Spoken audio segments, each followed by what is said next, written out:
Alright, welcome back to Mini Bike some more. We made a GoPro video of how to do the extensions on this Coleman 200 RSV. The video is not very clear, so I'm going to kind of go over and explain how to do this. It won't be showing the disassembly or anything, but it will show you step by step on what you need to do this, so it's a lot clearer video. First off, there's a chain guard here. There's a few bolts over here in the middle. And these two definitely got to come out because that's part of your extenders. That will not go back on. This chain guard here will come off also, just to make it easier to remove the chain, if anything. You might be able to leave it on. I would remove it.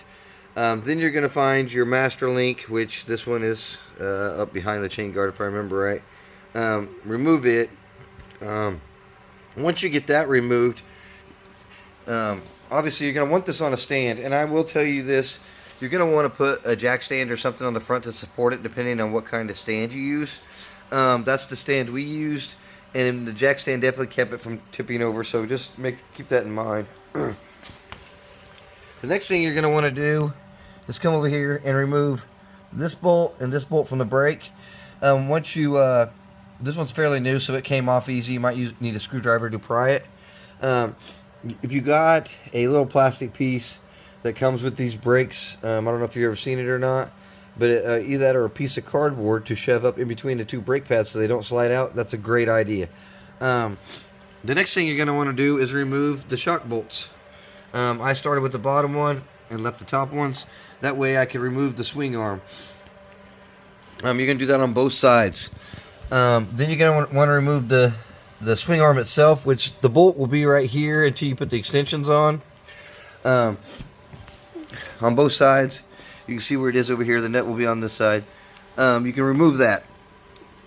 Then you can get the swing arm out of the way. No need to remove the rear wheel or anything. It's really easy even with the wheel on there. Alright, now to get to the installation of the extensions. As you can see, I'm trying to zoom in here, I have some white marks on there. I had to trim that because it had a big old nasty weld on there. We actually trimmed both the weld and the bracket itself. And then you're gonna do that on both sides, and it will be a little time consuming, but it's worth it. Then when you go to install those brackets, leave them loose. There's also some caps. As you can see on that swing arm, there's a cap that's normally on there. You have to remove that cap on both sides also. Once you get the swing arm up in there, put the bolt in, you can tighten down. Let me zoom back out of here. You can tighten down these two bolts on both sides. I do recommend Loctite on those. One thing they don't tell you in the kit is, I had to find a big nut right here. You're going to need a spacer, or something I had to use actually two, but I'm going to remove one of these and put some washers or make a spacer or something. But for now, that's how that's held on there. Once you get to that point, these shocks, the center pieces, little copper pieces, had to be replaced. They came in a kit.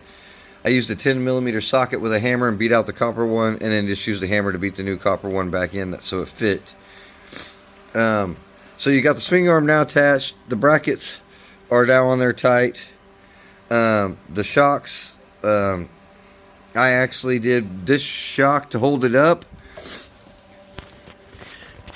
Came over here, put the brake on, then put the other shock on.